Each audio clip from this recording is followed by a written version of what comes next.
ከባድና ፈታኝ ዓመታት በህዝብ ተወካዮች ምክር ቤት ውድ ህዝባችን በመወከል ያደረኩት የፓርላማ ቆይታዬን በይፋ አጠናቅቄያለሁ። ምዕራፍ ሲጠናቀቅ ወደ ህዝብ አገልጋይነት ያመጣኝንና ያሳለፍኩበትን የ10 ዓመታት የማህበረሰብ አገልግሎትና የትግል ጉዞ የመለስ ብዬ የምመለከትበት አጋጣሚ ፈጥሮልኛል። ወደ ፖለቲካ ህይወት ከመግባቴ በፊት በዩኒቨርሲቲ ከነበረኝ ማስተማርና ኃላፊነት በተጨማሪ ለ2 ዓመታት በጣና ሐይቅ ላይ የተከሰተውን የእምቦጭ አረም ትኩረት እንዲያገኝ በአክቲቪዝምና ሀገር በቀል የሲቪል ማህበረሰብ ድርጅት በመመስረት በግንባር ቀደምትነት አገልግያለሁ። ባለፉት 8 ዓመታት ደግሞ በኢትዮጵያ ፖለቲካ ውስጥ ከፓርቲ ምስረታ እስከ ከፍተኛ አመራርነት በተለይም ደግሞ ባለፉት 5 ዓመታት በፓርላማ አባልነት ድምጽ ለሌላቸው ወገኖች እውነተኛ ድምጽ መሆን በመቻሌ የተሰማኝ ክብርና ኩራት እጅግ የላቀ ነው። እዚህ እጅግ አስቸጋሪ ዓመታት በፈተናና በጭንቀት ሰዓት ለህዝብ የገባሁትን ቃል እንድጠብቅ እንዳልናወጥ በቅንነትና በድፍረት የህዝቤን ችግርና ስቃይ በታሪክ ፊት እንድመሰክር ፍርሃትን አርቆ ማስተዋልና ጽናትን ላደለኝ እስከዚች ሰዓትም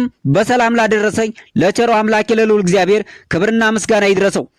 ያለ እርሱ መለኮታዊ ጥበቃና መሪነት ያለ ቅድስት ድንግል ማርያም ፍቅርና እናታዊ ምልጃ ይህንን ከባድ የህዝብ አደራ መወጣት ፈጽሞ አይቻልም ነበር። የባህር ዳር ከተማ መራጮችን ጨምሮ ላለፉት ዓመታት እያንዳንዱን የፓርላማ ውሎዬን እየተከታተላችሁ አስተያየትና ምስጋና ይቸራችሁኝ በተለይም ደግሞ ከ2 ዓመት ከመንፈቅ በፊት ለ45 ቀናት በታሰርኩበት ወቅት በጸሎትና በሐሳብ ያጋጣሚው የለገሳችሁኝ ፍቅር ጉልበት ሆኖኝ ዛሬ በኩራትና በነጻነት ህሊናዬ የህዝብ አገልግሎቴን እንድፈጽም አድርጎኛል። የህዝብ አገልጋይ መሆን ምንኛ መታደልና ታላቅ ክብር እንደሆነ በተግባር ያየሁበት አጋጣሚ ነው።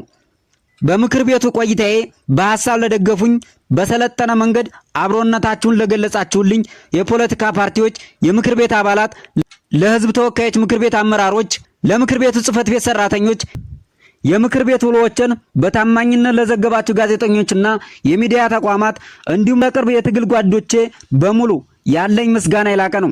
ምክር ቤት ጉባኤ ላይ ክቡር ጠቅላይ ሚኒስትሩ አብረን እንስራ በማለት ላቀረቡልኝ ጥሪና ላሳዩኝ አክብሮት ከልብ የመነጨ ምስጋና አቀርባለሁ።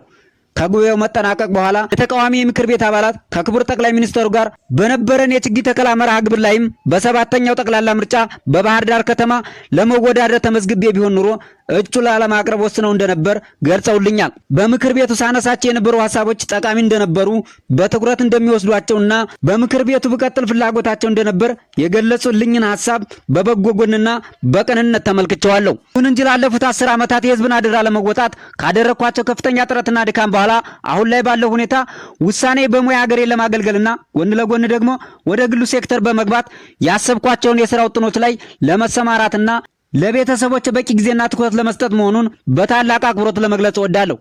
ከዚህ የፓርላማ ተሳትፎ የማጠናቀቂያ ማግስት ራሴን ከማንኛውም ቀጥተኛ የፖለቲካ እንቅስቃሴ የማገል ሲሆን ለጊዜው በማንኛውም የፖለቲካ ፓርቲ ውስጥ በአባልነትም ሆነ በደጋፊነት የማልሳተፍ መሆኑን በይፋ አሳውቃለሁ። የፖለቲካ ተሳትፎ ቢያበቃም የአማራን ህዝብ አንድነት በሚያጠናክሩ የአማራ ህዝብ ከሌሎች ወንድሞች ጋር ያለውን አብሮነትና መስተጋበር በሚያሳድጉ እንዲሁም የኢትዮጵያ ኑሮ በሚያሻሽሉ አገራዊና ማህበራዊ ጉዳዮች ላይ በሙያ የማገለግል መሆኑን ከወዲሁ ማሳወቅ እወዳለሁ። ዶክተር ደሳለኝ ጫኔ በፓርላማ የነበራቸውን ቆይታ መጠናቀቅን አስመልክተው በማህበራዊ ድረገጻቸው ካሰፈሩት ጽሑፍ የተወሰደ